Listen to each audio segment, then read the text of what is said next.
Who are you and what do you want? Why are you here? These are very simple questions. But if we were to take time, well, who are you? You know, are you really that name, that identity, that thing you've invested in? Or the one I like, what do you want? I was actually threatened once. I had to do a talk at BAA, and the woman who bought me kind of went, please, whatever you do not say, what do you want?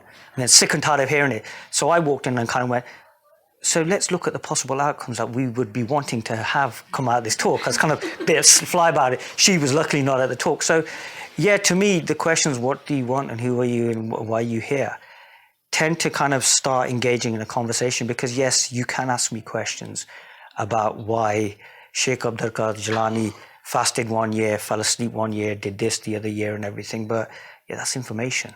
I think we've got enough of that. That's why, you know, it was something I was saying earlier on. Osho once made a beautiful statement. I go through love affairs and kind of other things with Osho. He goes, I don't intend to give you any answers. You have far too many.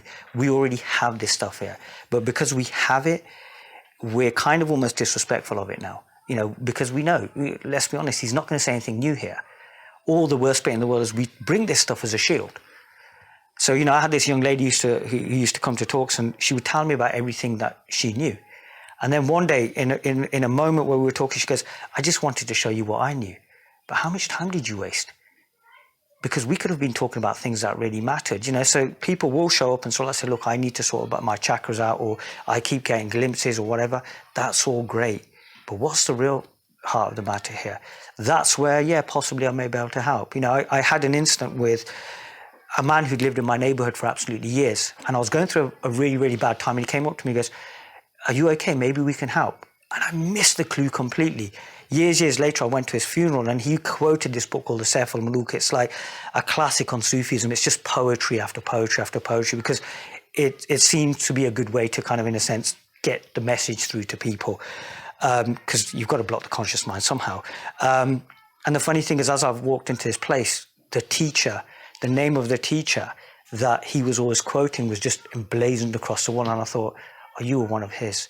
So there's the subtleties there that you're dealing with as well. That's why I say, if you know what you're looking for, you find it. But for that, maybe you need to slightly quieten the mind, maybe listen, maybe trust something as well, maybe observe. Why is the guy doing what he's doing? So I'll always, when I was seeking, there was a point where it got to that point where you go and see someone and you kind of go, wow. So one of the most beautiful things I saw, and this is a story that will travel with me for years, was I saw a man who I would term as realized, sitting there eating rice with his hands. And it was incredible. And I'm still trying to fathom out why I would have seen that. And there was a beauty to it. It was just the way he was caressing the rice. And I was like, there's a pure elegance. He didn't need to tell me who he was, because he was living it. It's a constant. It's always here. Now, it may sound like I'm talking something esoteric here, but I'm actually talking about how you actually function. So I'm kind of reminding you of something that you think you may have forgotten, in this whole idea of you bought into a store and you realized you were this person and everything. And then you got to the point you kind of went, I've accumulated the cars, the wealth, I had the job, it's all good, but guess what, I'm not happy.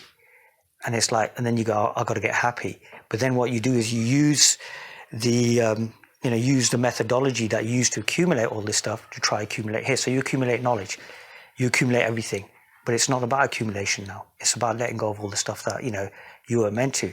But then if you want to accumulate, then come to a talk, I'll tell you stuff. I'll tell you stories, I'll do this. I'll overdose you with the accumulation where you'll have to let go. So constantly, it's all about just bash. And then soon you go, oh, you know what, sod it. I don't get it. I don't know what he's doing and stuff. And he's going out 300 miles per hour. Yeah, you're going to go, yeah. And that's it. And then you will just see. I had something like that happen with a lawyer. She turned up and, we're doing this talk and it was a Glasgow crowd.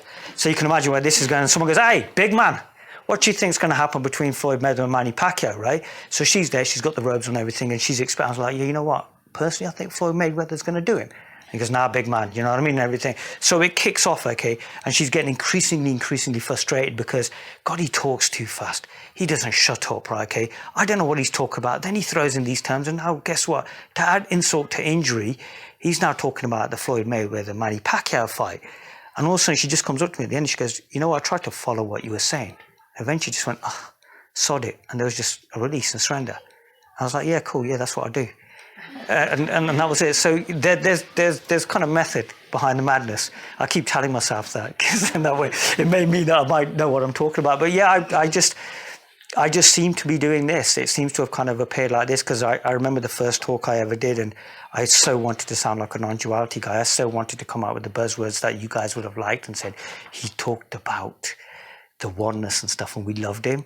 And also Rumi came out, and Current Affairs came out, and Kim Kardashian came out and stuff. And then I realized this is really good because it's going to cheese half of you off. You're going to go, God, I hate this guy, and it's going to trigger you. And some of you are going to go, I kind of see what he's trying to do here. And you'll be intrigued, you'll come along. So it kind of keeps everything efficient because you're always moving from a point of efficiency. You're always looking to just, really the only reason for being here is, to me, it's just to know thyself, to know who you actually are. There are no other reasons.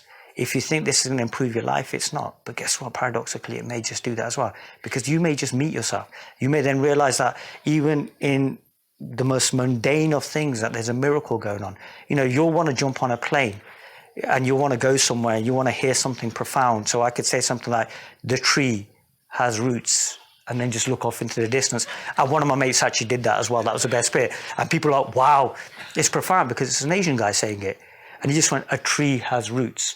And then like a week or two later, went to my mate's house and he goes, go forward, go back, go forward, go back, and walks out. And he rang me and goes, bro, he's at it again. I go, yeah, tell me about it. But the thing is this, it's about sometimes, there's some sort of a madness there. There's something going on. So there is something going on here. There is a method that's being played out. I am playing my game. I am doing what I'm doing. I've decided to wear a salwar kameez, so you'll take me a bit more seriously. So now you're kind of going, but he's wearing a salwar kameez. He's got an Asian sounding name. He's talked about the Silk Road. He's ticking all the boxes. Okay, he doesn't have the beard and all this stuff. But now he's doing this. So why is he doing this? So in a sense, it's the Sufi is the fool. But like I say, the fool's wisdom is probably the best because we're fools. We don't know anything. So we dance to our master's tune. We whirl in the love of our beloved. We whirl in their love.